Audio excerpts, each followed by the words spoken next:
know why we're kind of here tonight and what's going on and why we're having this live discussion? Yeah. So go ahead. I'll let you do it. No. So Merry Christmas, everybody. So there's a lot of things that have come out in the past couple weeks that I think Healing and I should kind of touch on, and we just want to kind of give some updates. But like Monica said, we're not here to bash anybody. We're just trying to put out the facts. We're trying to put out, we sit here and research and put this, everything together.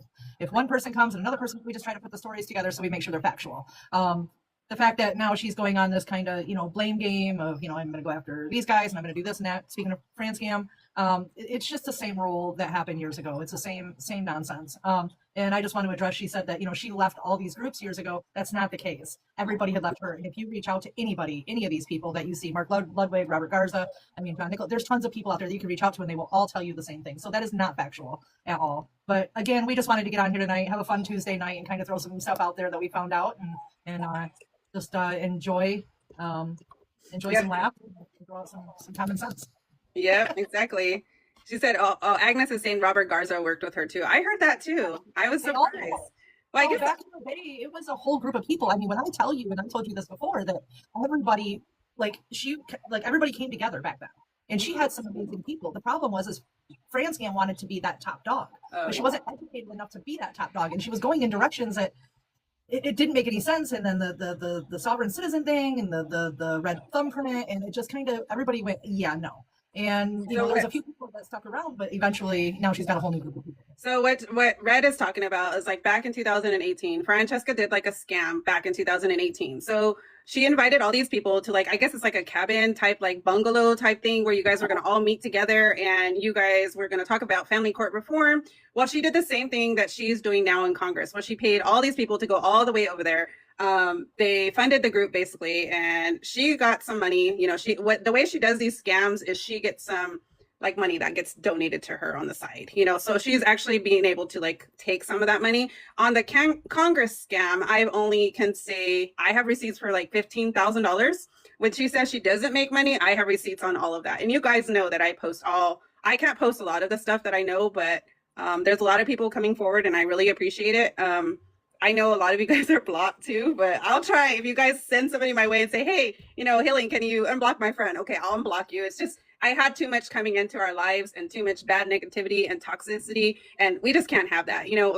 Fran has been doing this since 2018. And what Red said is she said that back in 2018, she started saying, okay, let's send bloody thumbprints to the courthouse. So on their affidavits, and supposedly, I don't know if it went as far as their court documents, but they actually started putting bloody thumbprints and mailing it into the courthouses and dropping it off and all this other stuff, and it's just crazy how you can go that far. I can see her ideology behind it. So what she's thinking is, okay, we're all victims of the court, right?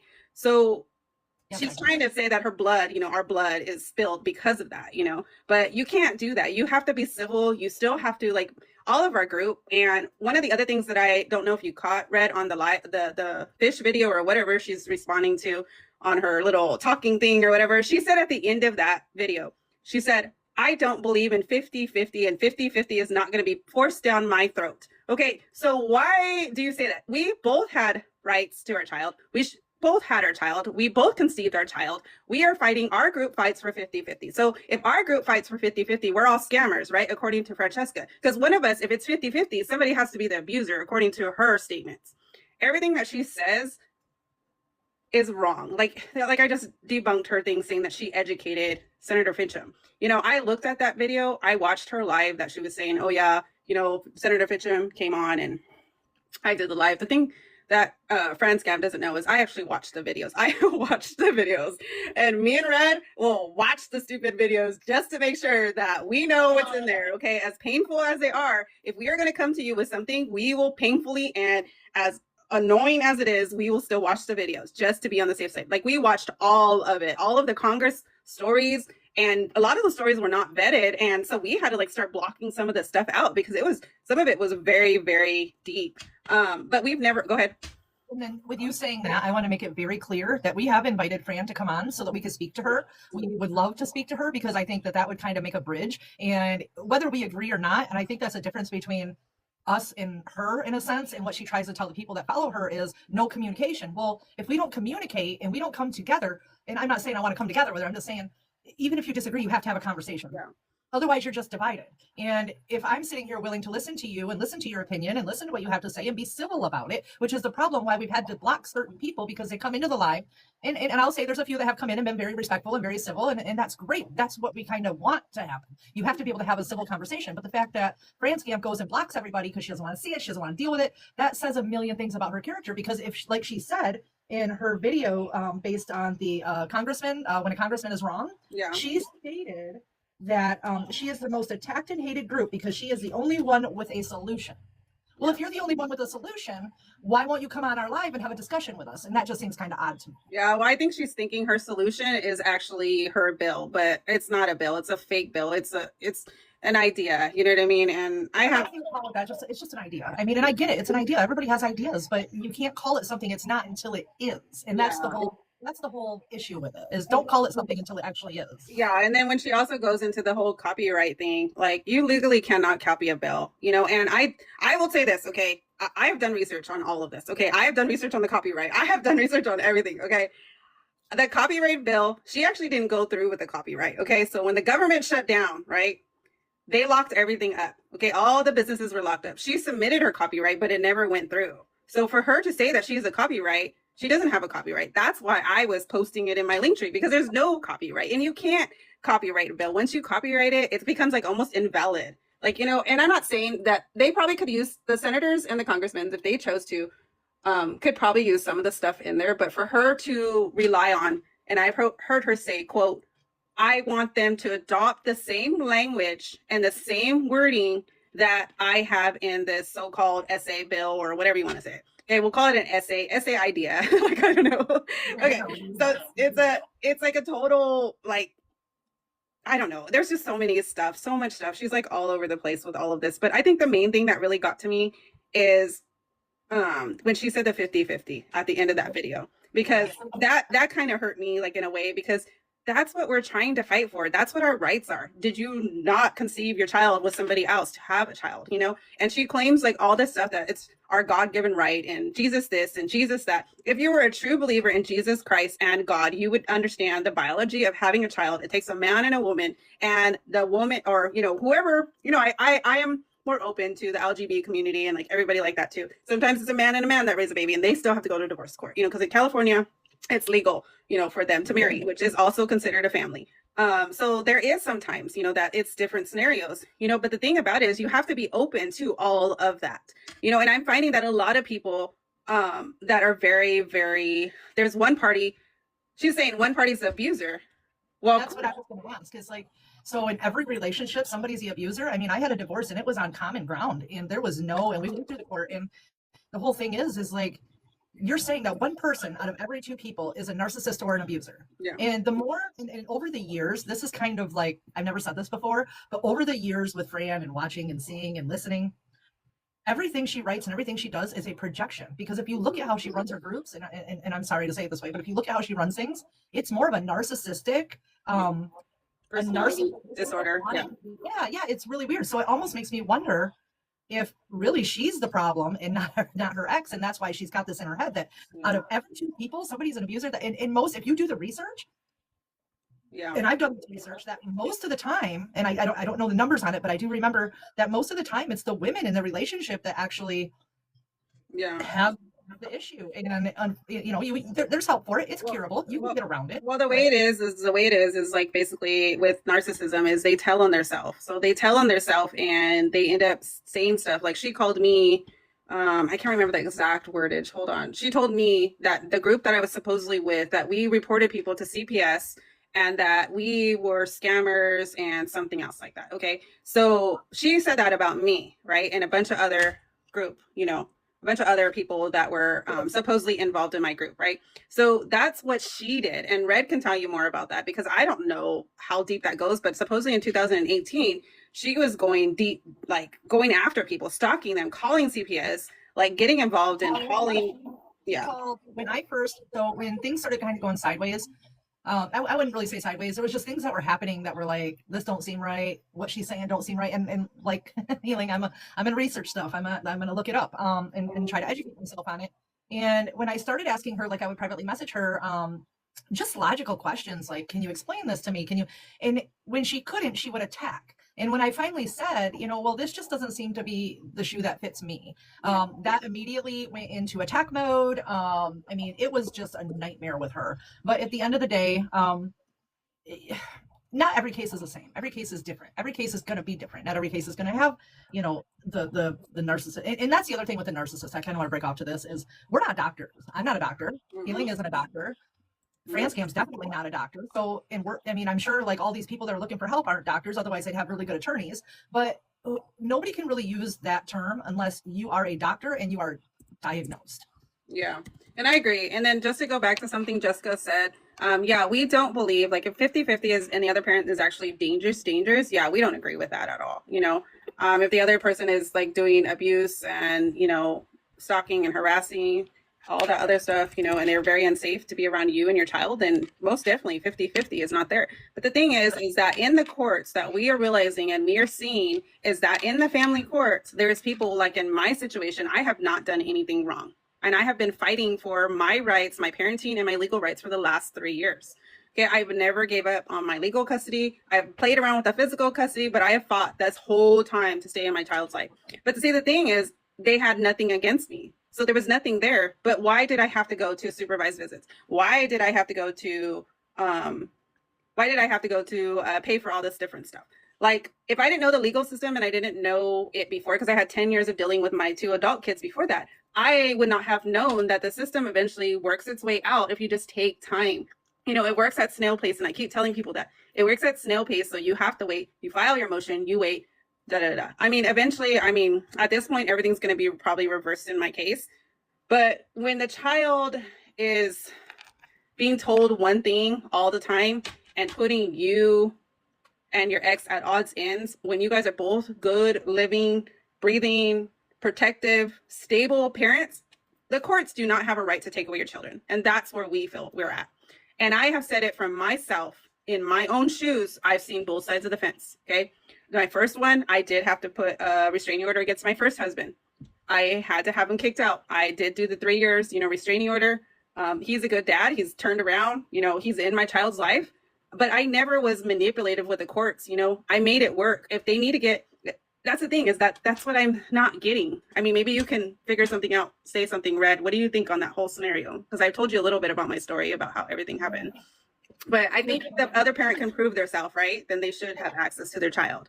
I think the problem comes with the court, like you said, it's patience, number one, because they're not going to move at your pace. They're going to move at their pace. Yeah. I think that's the biggest thing. The second thing is when you start filing all kinds of stuff frivolously, whether you're pro se or you're calling your attorney 10 times a day and, you're going off about things that have happened, the courts, there's so many different ways to file. But I just think the main things you have to remember is when you turn the courts against you for the dumb stuff that these advocates tell you to do, as far as like file this and file that, one, a judge can't answer to an affidavit.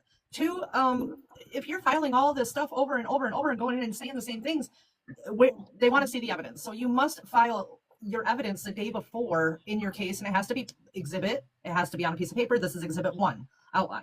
And I don't think people understand. Yeah. But I think you're okay with what you have going on just because you've got going on what you got going on. Oh yeah, I have no choice. I have to. You know what I mean? Like, but yeah. But your child is also old enough to decide and say certain things, where what I went through, she wasn't, and she was being held from me. And I got to a point where I was like, you know what, I'm done, fighting this. And it wasn't that I was done fighting per se. I was just done with the social media, with all the nonsense. And I'm telling you, the minute that started, that I got off, my very last video was that Franscam video from 2018. 18, I believe it was 18. But that was the very last video, and I shut down Project Daddy. I shut everything down, and guess what? After that mess of cleaning up, after the mess I got into with Fran, after the mess with everything, I got custody. I split 50-50. I never from the beginning said, I want my child and I want child support. It was always, I want 50-50. Did I go through domestic violence? Yes, I did. That was between him and I. Yeah. He was never bad to our daughter. He was never bad to, it was between him and I. He was a great dad. We were just oil and water being together. So you can look at that which way you want. Yeah, there was police reports. Yeah, there was family drama. But at the end of the day, he was a good dad. Yeah. So I wasn't to take that away from him as he took it away from me. Yeah, and the courts will work for you eventually, and the script will be flipped if you just hang on, is what we're trying to say. Like, don't go in there like, what is it? Guns blazing, like, oh yeah, no, you don't want to do any of that. You want to stay calm. You want to stay focused. Go ahead, Rick. So Jessica said, see, in my case, he was and isn't a good dad and impacted our child as well, which it was different. Well, being the bigger person won outside of all of that, because you got to always remember hindsight's 2020. So I don't know how to say this. You have to bring it to the court that shows that. And if you can't, then you have to let him have that, time with the child, because at the end of the day, if something happens with that child, and unfortunately, this is how our law works, and these are things that need to be changed. The law doesn't say we are going to prevent something from happening. The law says once it happens, then we will handle it from there. Yeah. That's the problem with our laws. And that's where we need to go back and go, well, hey, but you also got to remember, CPS has been turned into a vengeance thing for people. People will call CPS on people just out of vengeance. And so you got to remember, if you're CPS and you've got all these calls coming in about one person, are they true? Are they, you don't know. Look at the lady that was a foster mother that had her children locked up in boxes and to bunk beds, and one escaped, and you just don't know people. So yeah, Jessica, I was going to say something real quick to Jessica. Jessica, yeah, just don't give up your legal rights. Okay. Just try to keep whatever you can. If you want to do like 50-50, don't get evil or shady, or don't do what Fran Scam did. Fran Scam actually held her child from the father, and she got locked up for 60 days for that. Don't do anything like that. It was on a stay. They didn't lock her up. It was on a stay. Stay, yeah. But I was on a stay, but I didn't get an orange vest. Don't get an orange outfit. My judge fined me $100 for nonsense. He actually, as much as I didn't like my judge, he fined us both $100 because he was like, I'm tired of this. I'm tired of this. And here's the whole thing is, at the end of the day, I know in my case what had happened. I understand what kind of went down throughout the process of it. Now that I'm older and it's in the past, I look back at it and go, oh my God, why didn't I see this? Because my mind wasn't there. My mind was so focused on. And that's the thing, is sometimes you do need time, and you do need like it to go at slow pace so you can heal a little bit, and like that's why it's good to reach out to other people, and I always tell people, reach out to the people that are going through divorce, like even if you don't understand what they're going through, at least just listen to them, try. I've healed a lot in the last 3 years. I went through a lot. I even lost my dad during, this whole time to cancer, pancreatic cancer, and he was a vet. And it's just like, everything, I lost all of my stuff. I still haven't even touched any of our house, our assets, anything. My ex has everything. So you talk about being the bigger person. I definitely have been the bigger person. It's hard to do. It's hard to be the bigger person, but there's always that side of us that's angry about it, because you're like, this isn't fair, this isn't right, this isn't. But seriously, in all seriousness, is if you just kind of sit back and let kind of the ducks go down the river in the row and let them keep lining up, it will work out to your favor. But when you go onto social media, and this is something that the judges don't like, they don't want you on social media. They don't want you. And it's not because of calling them out, it's because you're making yourself look crazy. You're making yourself look unstable. You're making yourself look like, well, if she handles this situation, like, it doesn't matter how good you talk. It doesn't matter the words that you use. It doesn't matter. What matters is you're not focused on the right thing, and the right thing is your child. Yeah. That's what.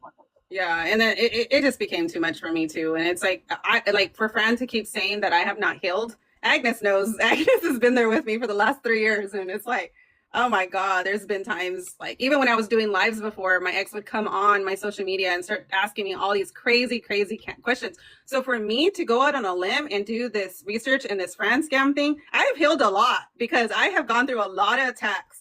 And my ex-husband actually has a whole account that has my videos reposted, where he was putting stuff in the comments. A lot of my followers and my supporters were able to take it all down, but there was no way that TikTok would take it down, and it's still up there. So to address Jessica, she said, so then what are you supposed to do when they don't help you and you're continuously being abused? Well, I guess if I was a judge, I would ask, what is the abuse that you're alleging? Yeah. What is happening? Are you yelling at each other during pickups? What's happening? Because there's a thin line of abuse. And people words, and I do it all the time. Veronica will tell you I do it all the time. Yeah, you just got to focus on your child. Like me, I just focus on my child and being there for my child, and I focus on my education. I feed other stuff. I fill other stuff in those voids. That's what the best thing that you can do. Find something that preoccupies your mind, go to therapy. Like I would say, my parents didn't go to therapy, so here I go getting my ass to therapy. And there's free resources out there for it, for counseling. There's women's groups. I got involved in so much stuff, and it took years. I'm 6 years now. I've had my daughter almost 50, and we don't even follow the court order anymore. It's just like, you want to take her, and what's really cool is me and his wife get along really well, and that is what's best for the child, because once you all can come together, because eventually she's going to get married, she's going to have babies. You know what? We're going to get older. And my husband made a point, and I want to say this too, is my husband, most people know he's a little bit older than me, 60, I'm in my 40s.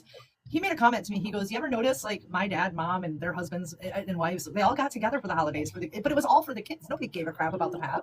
People gave a crap about the nonsense. It's because that was the only way that everybody was going to come together anymore. Once you get older and you start growing into this life, you're like, God, was that really worth it? Like, yeah, I fought it and I felt bad, but now look at us. I mean, I send her cards, she sends me cards. We talk about family stuff, and we're not like best friends on the phone, but it's like, thanks for doing that for Addie today. And just to let you know, guys, we are not gloating at all. This is something I am going to go through my own little thing of what I've gone through and this is just based on continuous people, because we've had other people say that, oh, Healing Out Loud needs to continue healing, or she's not healed. And I am really healed. I have gone through the healing process big time. And a lot of my people that I talk to personally know. Okay. But I'm going to tell you this, and I always tell you guys this: if I can make it through everything that I've been through, you guys can make it through everything. Okay. That's why I do what I do. I don't do it to scam anybody. I don't do it to put false information out there. Everything that I've ever did from the beginning is just try to do research. I do research. I'm good at it. I find information. I find things that you can use. I put a post out there and I'll tell you, okay, this is how you use it. I have worked my ass off these past 3 years. Okay. I got my own apartment. That was hard. I got my stability in my job. Okay. I had to buy me a new car because my old one got ruined. While I was at work, somebody decided to come on where I work and pour some stuff into my vehicle. Okay. That ruined my vehicle all the way. I had no choice. I had to buy a new car. I decided just to go and save up while I lived with my parents, buy a new car. Okay. My family, I got turned away from while I was going through all this because I had the silver bullet against me, which is the false restraining order and the false accusations.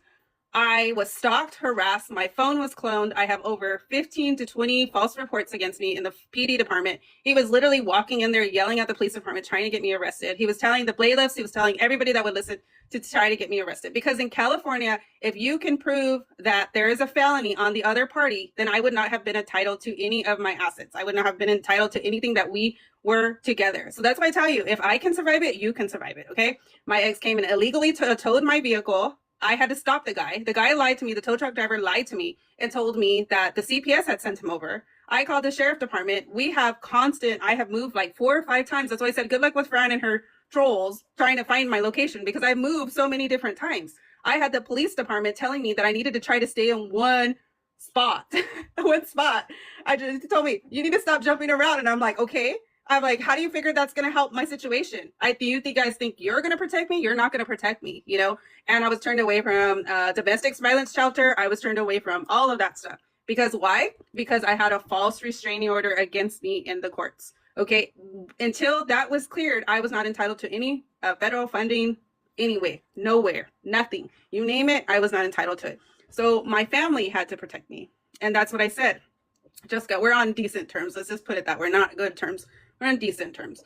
The cops were even starting to feel sorry for me. I post the video every once in a while, and you got to listen to this guy. I mean, this cop really made me cry because he was so sincere and so nice. And you don't really run into those kind of people, but he's like, make sure you're eating, making sure you take care of yourself, make sure you're close with your family, make sure you're getting to therapy. He's like, I'm so sorry you're going through it. He goes, unfortunately, there's nothing we can do when somebody is trying to be vindictive and use the courts against the individual.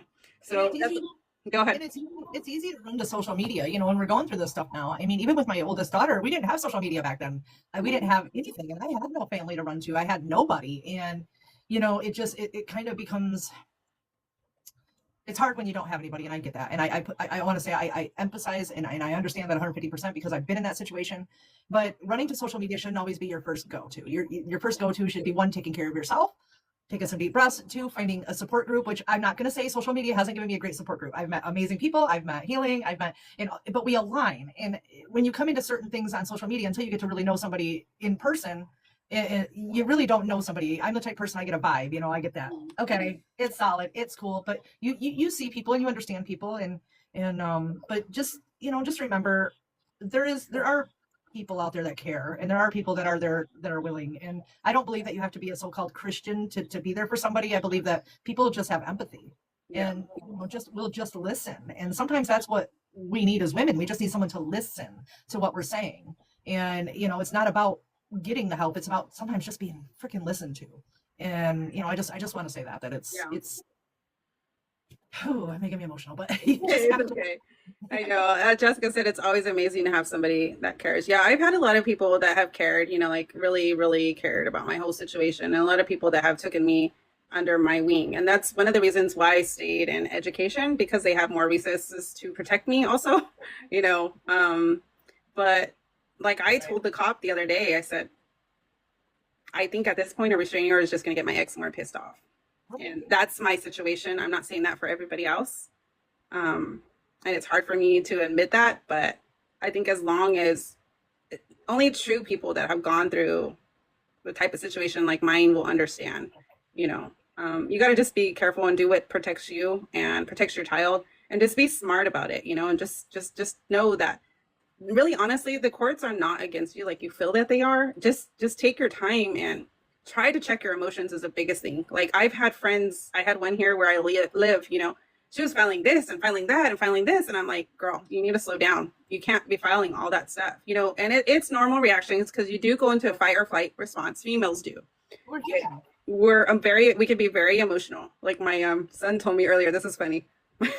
My son told me my nose is schizophrenic because I'm smelling stuff, and I'm like, hey, did you even see me earlier? I'm like smelling the dog, and he's like, are you okay? And I'm like, and yesterday I like gutted out the whole kitchen because I smelled something. I'm like, where's that smell gonna go out? Because we get like that. We don't understand something, or we're like, okay, I just walked in here and it doesn't smell like home. Something's off. Like it's hard for us to grasp the whole like. You're losing your child, you're losing your environment, you're losing the stability you had. We're females, we have to feel safe. We have to, have like closeness around us. Like literally when I was with my want to nurture, and when that nurturing gets taken away from us or ripped from us, we don't know what to do. It's in our brain. I mean, like we're women, and then the older you get, and I don't know how old the ladies are out here, but I'm getting close to 50. I'm in the menopause. I've been, I had cancer, but a hysterectomy, so I've been in menopause for 10 years. I know healing's getting up there, and we're starting to feel it. And when you get older and these things start changing, it changes the chemistry in your brain, and it changes sometimes the way you see things, the way you view things, like you said, the way you smell things, the way you taste things. And the kids, and I've had my kids say the same thing, Mom, like, what's going on with you? And it's like, listen, when you get to be my age, you'll understand. And they're not going to understand it because they haven't. So I had a sub for this class today, because like I have my own job, but I had to go to a different class, and the lady had the dim lights on, and I was like, okay, flip these lights on. I gotta see. I'm almost 50 years old. I can't. I'm the opposite. I'm like, turn that shit down. No, I like turn it on. I can't see. So I like turn the heat down, turn the lights down. Yeah, like just like So Jessica just said she just turned 30. Lucky. It'll get better. Oh, I miss my 30s. It'll get better for you, Jessica. Just keep hanging there. And you can always reach out for, to me and Red. And like I said, if you guys message me, I have other social media sites, like me and Jessica didn't start out to the best of circumstances, but I'm a good person. I turned the other, but yeah, Jessica, it's all good now. And we're here for you. If you need anything, just reach out to us, and there's a lot of free resources in my link tree. Yes. And you can research all of that stuff if you have anything. I do work during the day, so I don't really have a lot of time, but I know we're trying to figure something out, and we're in the works of figuring some stuff out for you guys so that you will be able to have a space where you can actually, go to. And there is actually a chat on my Substack too. I just noticed. So if you go to my Substack at Healing Out Loud too on Substack, there's actually a chat section that you guys can voice some of your opinions and stuff like that. I have a Facebook, but it's for my family and my friends. I just recently opened one because of somebody here right there. See her right there with that hat? She told me that I needed so I got a Facebook. I shut it down a long time ago because I don't like Zuckerberg. So but I got it back. I do have my Instagram, I may not give out my personal information, but if you guys can always call me on Instagram, I'm available there, or DM me. So I'm there, and Red's available too. And I know a lot of us that are here, I'm not going to actually go in there and tell you everybody that is on our team, but there's a couple of people that we actually work with too. That is Scott Bristow. He does a lot of lives. I go into his lives. We sometimes pop in on all those. And then also Chris Felder is also running for legislation chair in Florida. So remember him too. Some really good things. I mean, Yeah. every time I talk to him, I get on the phone and go, "Oh, you think about that?" And I gotta go and like research it. Like he had me thinking the other night, and I'm just like, "God, why didn't I think about that?" And I had to go pull my case up. And mind you, I've been out of my case for about 6 years, so I literally went down to my basement and pulled out a file cabinet and was like, oh my gosh, you know, Well, I because think now I can see things and help people understand that even though I'm not doing this for me anymore. I'm doing it for your children and my children's children and their children. So it just kind of, you know, is a flow with things, but the more you know, right? yeah. Well, I think Jay said that the other day to me too. He's like killing out loud, you know, like you've like lit a fire under my ass, you know, like I'm ready to come back in here rocking and rolling, you know what I mean? Because that's what we need. Like the good advocates need to make sure that they're there to help support you. And we do go down on, I think for a little bit, I did get like down in the weeds a little bit. I was kind of depressed a little bit, but I got myself out of it, you know, but it's just so hard. You know, like living in California, it's so expensive, so much stuff. And then doing all this on my own. But I have to tell you guys, like I always say, I will put out there, you know, like take your power back. You know, you are more powerful than you think you are. And like when people reach out to me and they'll say, "What, help me," and I'm like, look, you are the child's father or you are the child's mother. You are the one that holds all the keys. You are the one that has all the power. I don't have any power. You know, just the main thing I could tell you guys is control your emotions. Okay, write it down. Okay, so my daughter, she's 27 now, right? So guys, I am almost 50. I'll be 50 next year, okay? So just so you don't think I'm like, you know, have their houses, like just become like amazing, get educated. You know, like my daughter, she's so amazing. I mean, she works in genetics for the Mayo Clinic, you know, the Mayo Clinic, and she's like just the awesomest person. And I hope Red gets to meet her one of these days. But my daughter, she's so amazing, you know, and my son too, he does like, he works on big rigs and stuff like that. And then this one too, right here, he's amazing too. He's into all the honor classes and all that other stuff, you know. So it's like, try advanced. advanced. Oh, he said, don't forget he's in advanced. He's in advanced classes and he's in band, you know. Gotta remind this woman on everything. So yeah, Well, he's my little man right now. But like you guys, even though it's hard right now, and even though it feels like the world's like the walls are caving in, it feels like sometimes like I got so depressed. I would just sleep all night and all day. I'd go to work, and then people would tell me at work, like, "Why don't you take time off?" I'm like, "Who's gonna pay my bills?" Right. like you know, who's gonna pay my lawyer, right? Who's gonna pay my supervised visits? But see, the thing about it is, I think it's honestly, I hate to put it this way, but my eyes are definitely open now. My eyes are definitely more open than Red's eyes are open to the whole way the courts work. Because the road that I went down is an ugly road, but yet I can see people that are also having to deal with that situation, not knowing how the legal system works and how awful it can feel and how awful it can be. You know, when you feel like the rug is being swept out from underneath your feet, like it is the most awful feeling ever. And there's nothing you can do. But I think what it is there's a loss of connection between the criminal courts and the family courts. So there's a loss of connection there. And I think if maybe we figure something out, I'm still trying to figure things out, guys, myself, you know, just to see how everything works. Oh my God, I just seen your friend scam t-shirt in the back of your door. Oh, that one? That's my personal shirt. I'm going to show it to everybody. Oh yeah, she's selling shirts, by the way. This is my Fran Scam shirt. And on the back, because I created this, it actually gives you a definition of what the Fran Scam is. So, define. They're $15. I'll do them for 10 tonight. Yeah, okay, so she's giving a special, $10 for a Fran Scam I'm just t-shirt. joking. I do it for my own thing. But if you want one, let me know. I'll probably just send you one for free. I was like, where in the world is that hanging in the back? Uh-oh, hold on. My live says it's, oh wait, I gotta do the puzzle, hold on. Oh, good. Okay, I did the puzzle. I'm like, oh, where's my glasses? I'm like, all beating. But yeah, no, actually I included that in my article, guys. Okay, so if you go to my Substack, I actually included, because Red has helped me with this story so much. I couldn't do it without her, okay? So she's helped me so much with this story, and I actually did a brief little like a paragraph or two on the hashtag Fran Scam and where it came from. Like I actually did like a whole dialogue on it, like all the ins and outs, you know, all the information, like where it originated from. So it originated from this girl right here, and I don't know, whoever else her friends were at the time. So It was a lot of the group that was with Fran Scam back in the day. And that's what, like she said, she goes, I left all those groups. No, you didn't. Everybody dropped you like a hot potato because everybody was like, you're freaking loony. And it's just, Yeah. I don't know. But So something- I don't know if you wanted to hit base on some of the evidence and some of the proof we have, but we have a lot of stuff, guys, that are in the works. We gotta wait till like it's the perfect time to drop stuff, you know. But I'll keep dropping stuff as I don't necessarily drop it when I first get the information, and I do keep all the people coming forward private. So I have to also think about it, like how to present it so that it protects the people that are coming forward, you know, because I don't believe in, you know, like I heard Jessica Sexton did that the other day. She put a bunch of witnesses' names or victims on her post the other day. Did you guys see that? No, I didn't see that. It was on her Instagram page. She posted something and she called it a bunch of victims and put their full names on there and everything. I was like, oh my God, you have lost so much respect by doing that. That's not right at all. Yeah, that's like just giving. I mean, oh gosh, you can't do that. But see, like what even Fran did, like I don't put my name out there. For her to actually put my name out there and like on her actual Facebook, you know what?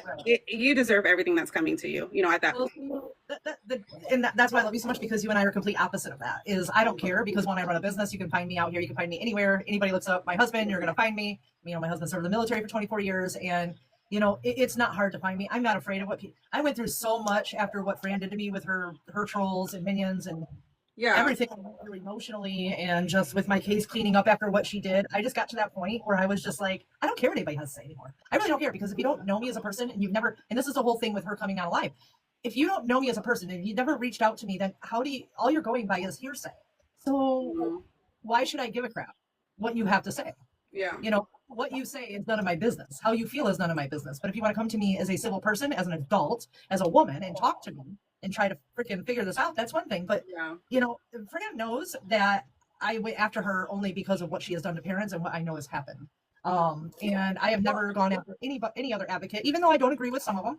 I don't go after them because they're not scamming people. They're doing things the right way. Yeah, and then there's nothing wrong with that. Just like other people, like, you know, as long as our facts and we presenting facts. Like, I don't know if you guys are familiar with, I mentioned this a lot, you know, like I'm not the biggest Eminem fan, but Eminem did a rap song, right? And I think it's a really cool story because he did a rap song, right? And he did it about his childhood bully, right? That traumatized him and caused him all kinds of mental anguish, you know, like victimize him and all that other stuff. So guess what this bully decided to do? This bully decided to take Eminem to court, saying that he deserves some of the profit from his rap music. So can you believe that that guy actually had the gall to take Eminem to court because of his rap song? If you don't try and try the right way, you're never going to know. You're never going to know, but using the proper, and that's the whole thing, is you are allowed to go pro se, but at least educate yourself on how to go pro se, how to, and Healing has done. No, let me tell you, I've learned a lot from this girl. If my case was still going on, I would probably be like, oh God, why am I not doing that? But she's doing it the right way. And there's a lot of parents out there that do go pro se that do it the right way. And if you start preaching about no attorneys, no this, and using the C word and all this other crap, then people are watching you. You're being watched. I don't care what anybody says, how private you think your accounts are. People screenshot stuff, they post stuff, and it is not as private as you think it is. And the people that you think are your friends online may not be. That's why it's really important to really vet people, understand what their motive is, understand what's really going on. And if you don't do that, then you're kind of setting yourself up for whatever comes next, where I'm not afraid of whatever scandal. So to answer Agnes's question, yes, Eminem won that court case. The bully did not win the court case. Eminem won the court case. But he had the balls to go out and do it. But the reason why he won the court case is because he was speeding facts. He was actually doing what he needed to say. He was doing, you know, because like, what is it? The other singer, what's her name? Taylor Swift. She always does her songs. She does her songs about her dating life and stuff like that, you know, because she can do that. Because just like artists do the same thing. Like, I'm an artist. I do paintings and I do everything like that. And I used to have a plant nursery, and I do a lot of my paintings that incorporate what I'm going through and the life I'm going through and the struggles I'm going through. And I have a couple that I'm still working on, and I've done a lot of healing on those, you know, on the canvas and writing things out and talking with other people. You know, this is part of our healing process, you know. And then also too, I wanted to say hi, Jason. Thank you for being here. So, but honestly, like, you got to just be careful who you have in your life, and you have to be careful who you allow to be next to you when you're fighting something too. Like, be careful who is telling you all this stuff. You know, like, I could see so many things wrong with what Francesca is. Her narrative is just so wrong, you know, and the people that she brings in, I mean, I'm saying it depends. It's a reflection of her negativity and her toxicity that's coming out in these individuals. Like I've known Agnes. I've known Agnes for the last 3 years. You know, we have each other's phones and we talk all the time. And we have bounced stuff off each other. You know, like I've called her and I've said, hey, what do you think about this? What should we do about this? You know, or she's done the same to me, you know, and I have other people that do the same too. Find your sources, find your resources. Those are part of your resource too. You know, I may not always be available and Red may not be always be available, but you can find somebody on your level, you know, and that's why I know Red was talking about earlier how social media has really helped her, you know, heal from all of this.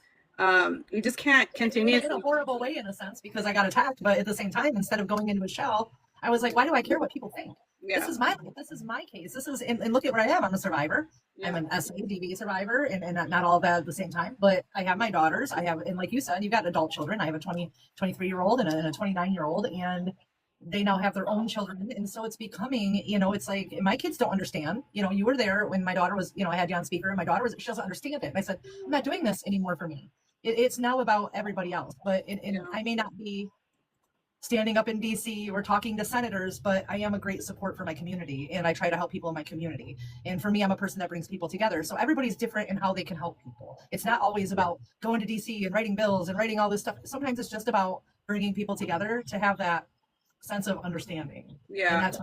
And I did go off kind of on like a little, I called it a crash out because I did go off on a little video the other day that was like 7 minutes long, but it was just like, I feel for all you guys. Like I want the same thing Fran wants. I want the same thing all these other people want.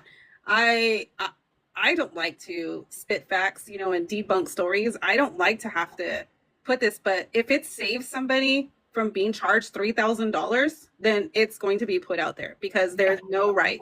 There is no right for people to be asking for that amount of money to put some kind of BS, you know, motion together when you're not even supposed to be doing that. You're not supposed to be putting motions together. Especially when these people aren't even in your state, and every state is different. Every county is different. So they may think they know what's going on in their state, but your state may be completely different. And you're sending something in that you haven't fact checked, you haven't proofread. I mean, you may have proofread it, but it may all look good on paper. But once it gets in front of that clerk or in front of that judge is like, what?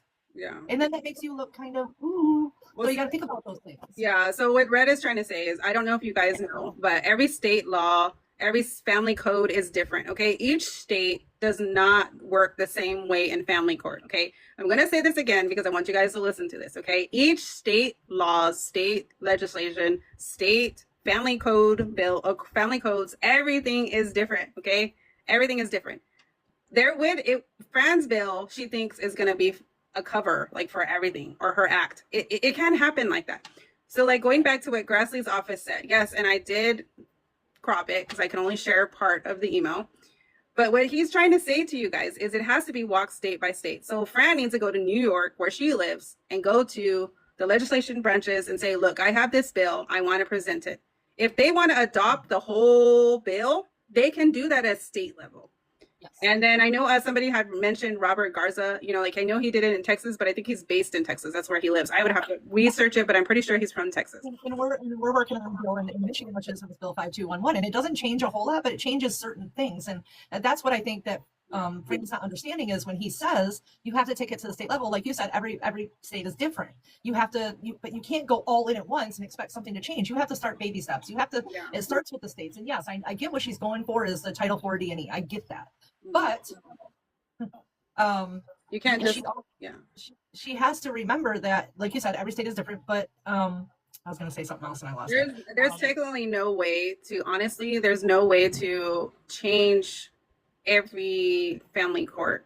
And I think that's what she's trying to do, like with an executive order and all that other stuff. It doesn't do anything. It doesn't do much. And that only is based on federal, and it has to go state by state. Yeah. And just so like what Red and her people that she's working with right now, they're doing something in Michigan. And basically what they're doing is there's already a statute there. There's already, you know, I don't know if it's a bill, right? So there's actually a bill there. So they're amending some parts of the bill. So that's why I keep telling you guys, I think the connection is finding out what bills are in your state. And I'm in the works of doing something and I'm trying to see if I can do it, but I want to find out like how your legal systems work in your states. I want to try to get like some kind of group message. I probably will do like a whole Facebook, and I want to see how all your different courts work, how they, like I was talking to some of my friends and some of my group that I work with, and I was telling them about how our California mediation runs, you know, and we were all like dumbfounded by all the different stuff that's going on.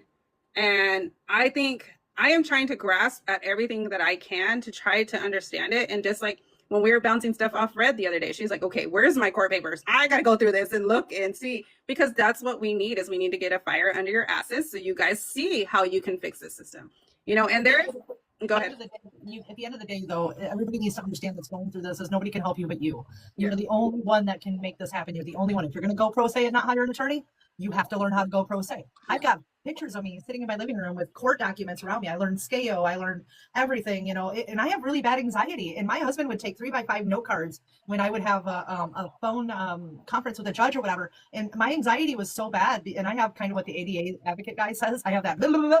And so like he had a pool cue and he was pointing at my answers because that was the only way with my anxiety I was going to stay on track.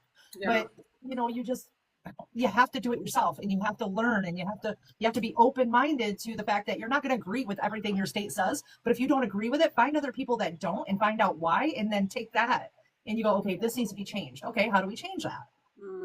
I think, people just need to get into like figuring out their bills, their family codes, figuring out their courtrooms, how they work. That's the main thing. And that's what my mission and that's what my objective has always been, is trying to present stuff to you guys so that you guys see it, as it actually, oh, you got a rose red. So I never get stuff. That's cool. She never gets stuff. So you just got to figure out how it's going to work for you. But the reason why, I'm going to be honest with you guys. Okay. The reason why I'm doing this and Red's doing that is because we're trying to educate you. I've told you from the beginning, I am not a mean person. I have never been a mean person. But the thing about it is, this is really what I want to focus on more in the future, is how the bill process works, how to get through the nitty gritty of it, how to break down the stuff. Where is the actual problem here? Just trying to do a blanket so-called idea bill is not going to work, because you can't do it. It has to be walk state by state. And we've been saying that from the beginning, and Chris Felder, Scott Bristow. The more states that start passing stuff, the more we can come together and then take it to DC and go, look, we've got 20 states, or look, we've got 25 states that are starting to change on these certain aspects. I don't agree with the 12, in Michigan, I don't know what it is in California, but they have the 12, what are they called? The 12, what they consider best interests of the child. Yeah. And I looked at, when I first read them years ago, I was like, well, we both do, we both love, we both, as mad as I wasn't, I'm like, how do I say he doesn't love his child? How do I say he doesn't have his best interest? How do I say that? So I think that those are some of the things that kind of need to be looked at within every state. Because I know every state has one. I think Kansas or Missouri, it's 14 best interest. Their requirements, basically, the criteria is that the best interest criteria is that the child or the situation has to meet, and the parents have to meet, and then you've got a guardian ad litem that goes in and decides it. And then, but we have Granville versus Troxel that says we know the best interests of our children. And that's where I think the fight comes in, and people start throwing out the word of narcissist and abuse and all these other things, when at the end of the day, it's between the two parents that can't get along. And then the child gets used as a, boy. A lot, not 100% of the time, but I'd say a lot of it has to do with, I'm going to put this out there because I do have a couple degrees in biological science and psychology. I'm just going to put this out there, and I'm going to put it out. You can take it how you want, but it's all based sometimes on, a lot of times the other party has some underlying mental illnesses that have not been diagnosed yet. And it's they need to go get the help they need. And sometimes you do, need to give them some time, space. I would say in both of my situations, I was over 10 years in both of my marriages. My first one was 15 years, and that was my childhood sweetheart that I married. The second one was a 12-year relationship. Sometimes it is very, emotional and detrimental and a shock to the other party, that sometimes they do need a little bit of help. And you, as the parent, need to be aware of those signs and aware of those situations. But see, the way our group focuses on is we're focusing on trying to give you the keys to be able, I don't know if you go through my link tree, but I also have stuff in there about psychologically, how a person acts in court, how they come across, I have it all broken down. Go ahead, Red. So Jason just said family court and CPS court are different. Really, they're not. They're both family court. They're both the same court. The only difference is you have a group of people from another entity coming in telling you, instead of two people fighting that were married or together and have a child, now you've got a third party coming in saying these things that you both have to disprove, or you have to See, the other thing too is I think we figured out is that the courts were put together too fast. The courts were put together way too fast in the beginning, back in the 1970s or the 1960s. Actually, I pulled, and guess what I have? And I actually, I'm going to show this to you. I'll pull it out and I'll share it eventually once I get stuff redacted. But I found my mom and dad's divorce decree when I was 4 years old. I had wondered that. Yeah. 1984. 1984. And my dad paid $1.19 a week in child support. Oh my and God. It's not written like they're written today. It literally said it's up to the parents how they want to divide custody. It's up to whatever. They didn't have all this nonsense back then. There was no mediation. There was no nothing. Yeah. And it was like, I'm going to pay $1.19 a week in child support. And he was in the military at the time. So, you know, it's like everything has completely changed. So I'm going to have to pull that out. I'll share it on my TikTok. Like the same thing with my, like my parents and my tias, they were like telling me for the longest time, just walk away from it, Mia, just walk away from it. I'm like, I can't. It's not like that anymore. You can't Because just. we're programmed nowadays in society. We're not supposed to. We're supposed to fight. We're supposed to. Society has become such a division, in my opinion. Like, no matter what, if you don't agree with this person, like, I'm not that person, though. Like, if I don't agree with you, I want to hear your opinion. Yeah. Because that, in a way, that gives me an opportunity to go, like, you know what, maybe I'm wrong. Maybe I should look this up. Maybe I'm looking at this the wrong way. You know, maybe they've got some truth to that, but did they hear my side of it? You know, like I heard their side of it. It's all about communication. Yeah, exactly. But as far as like, I just kind of want to kind of touch on a couple things. So I was looking at Fran's book sales. Oh, you were? Yeah, she's rated like number 1,900,000 something on her most popular. So I when she know. says she's the number one bestseller, she's never been a number one bestseller. I've never